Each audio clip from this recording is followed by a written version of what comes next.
The Ring 4, November 22nd. Watch only on DAZN. Oscar Bevis for the Stomping Ground, available on DAZN. It's good to interview you, Ed. I feel like these are becoming a bit more sporadic. Well, it's pretty big for you, yeah. I mean, it's hard to pull Parsons off for you when you're away. If I'm honest. True. I mean, most of the time he's probably down there somewhere. In your pocket somewhere. You get a good reception in Riyadh, don't you? Although there was one geezer who was taking a picture because he knew others were taking a picture. A lot of the time, people ask for photos, they don't actually know who I am. Not just in Riyadh, just in general. Because what in the UK? No, not really. But basically, what'll happen is someone will walk past. It has happened in the UK before, and someone's having a photo, and then you look over, and it's like they come over and oh, excuse me, can I get a photo? And I might go, do you know who I am though? Like not in a way like, do you know who I am? But do you know? And they're like, no, but I saw a lot of people having a photo with you. It's like, wow. So yeah, but I'm feeling good. I'm very excited for the fight night on DAZN tomorrow. I think it's an absolute brilliant card. Obviously, Bam Rodriguez, our guy, is in a really tough fight, but top to bottom, really looking forward to being there and watching it all. Yeah, I mean, we was in the holding pit and Puma and his team walked in. Yeah. Stereo like attached around his waist, music on, waving. The trainer was giving it to me around the pool today at the hotel. Yeah. He was like, "Do not touch my fighter." I was like, "Well, you're trying to nut Bam." I mean, I've just stepped in and they're a crazy lot. Rooney playing security, by the way. Yeah, I know. Yeah, the holding pit. They're a crazy lot. Good fighter, Puma. It's a tough fight. Yeah. Will you stop Puma tonight? I think it's a great style matchup, but I think it's one that could really suit Bam. I do think he'll stop him, yeah. Right, AJ, Jake Paul. It took Jake a couple of seconds to kind of G himself up to look from the chest right up to... Do you think he kind of knows now what's there? No, I think Jake's pretty deluded. And I mean, I think you've got to be deluded in life to get to the highest heights. I'm deluded at times, but this is a different kind of delusion. This is a delusion that can get you in a spot of bother. And I'm looking at AJ in the face-off and I'm seeing a guy who ain't messing around. And he won't mess around on December 19th. He will go out there with bad intentions. And he will end this fight nice and early. And we'll have a great Christmas. And then we'll move on and normal service will be resumed in 2026, which is to try and get that shot at a world title. I mean, a couple of times you said things like, I'll knock Jake Paul out, I'll stamp on him, whatever. But for the most of it, he was quite respectful, really. He praised Jake's journey. And yeah, I think... there's no part of AJ. AJ's not the type of guy to go, oh, Jake Paul's a joke. He's probably looking and going, respect for what you've done, like business, financially, and now you're stepping into one of the toughest games in the world, and you're stepping up to fight me. So it's not going to backfire if he did talk shit. Let's be honest. He could talk all the shit in the world. But he will talk shit. When he's kind of saying this is Ruiz 2.0. I'm going to flatten you. Matchroom CEO. You got Paul. No chin. All this kind of stuff. So yeah, I think that. It's a fight at the end of the day, but it's one, obviously, we're extremely confident about winning. What do you make of Jake, like I said, saying he's going to be the Matchroom CEO and he'll fight Tyson Fury in 2026? Is that what he said? Good, thanks for the coverage. Yeah. Listen, Jake's great for boxing, and I've said it before, he is a fighter. Now, I don't give him the props that he's a world-class fighter, but I used to say he was average, and now I'll give him decent. He's a decent fighter. And he's dedicated himself to the sport over the last few years.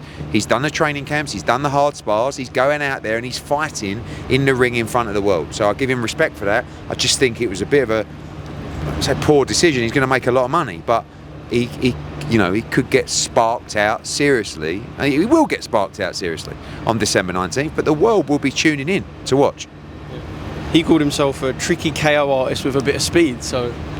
He ain't bad. He ain't bad. Do you know for how long he's been I don't know when he started exactly. I know his fight with you was 2021. Yeah, but how was long back he's been then. boxing? I mean, listen, should he be better? You could tell when he made his professional debut, which was on my show in 2020... Against Gibb.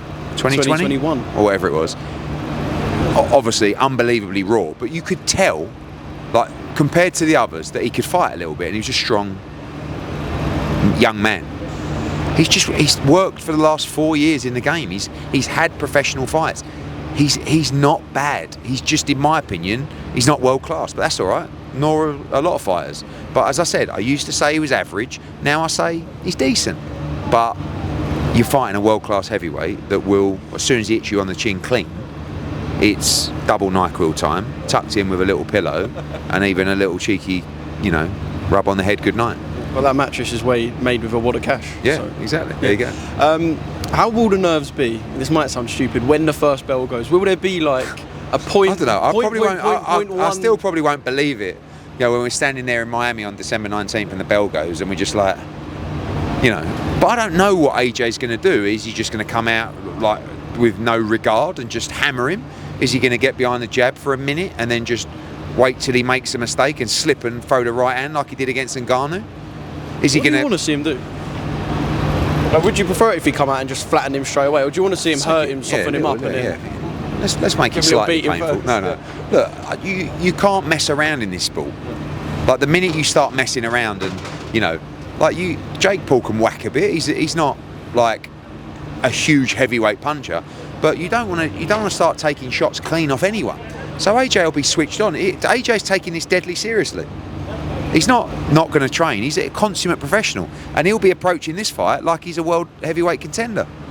You know, Cassius Chaney, right? Yes. Who AJ was rumoured to fight on the card on Saturday. Jake Paul said that he was in his camp, he knocked him out, and he knocked him out so hard he actually done his knee. So, I mean, Say that again. He was in Jake's camp. Yeah. Jake beat him up so bad, knocked him out, whatever. Well, Cassius Chaney done his knee. Well, there you go. So, I mean, well, we were going to fight Cassius Chaney. So there you go. I mean, he was off the table. Jake, it's a tough fight. Jake busted his knee. So. Tough fight. Yeah. He said he won't be with Ben Davison and team, and it'll be he's training with Team Usyk. So I guess that's that done, sealed then.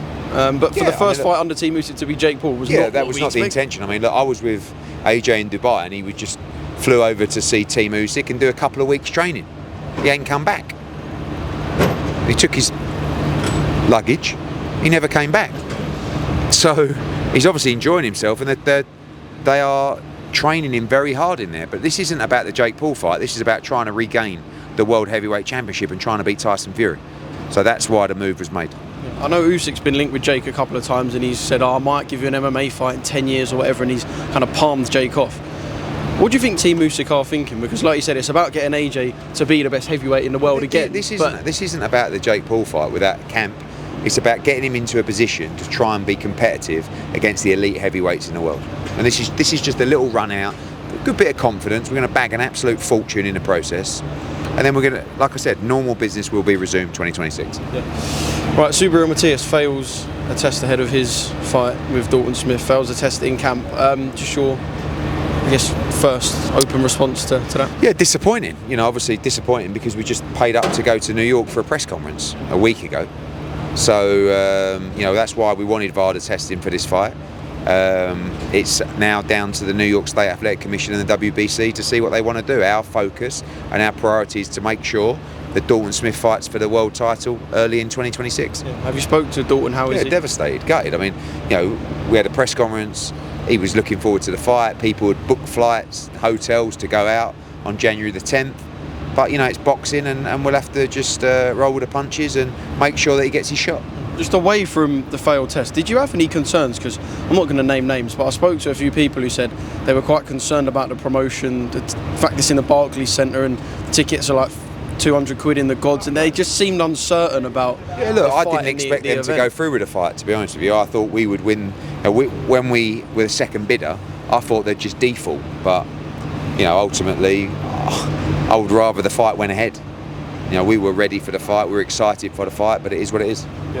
And finally, the snooker tonight, the final. I went for the first time last night. It's good. It's much better in person than on TV. Yeah, and it's busy. I mean, this is the third year we've had the snooker in Riyadh season now. It's really growing. You've got the Ronnie O'Sullivan Snooker Academy just down there, which is packed with young talent, and it's been great for the game. So, Xing Tong against Neil Robertson, good final. I believe it's 2-1. Xing Tong. So let's go and see what happens. The Ring 4, November 22nd. Watch only on DAZN.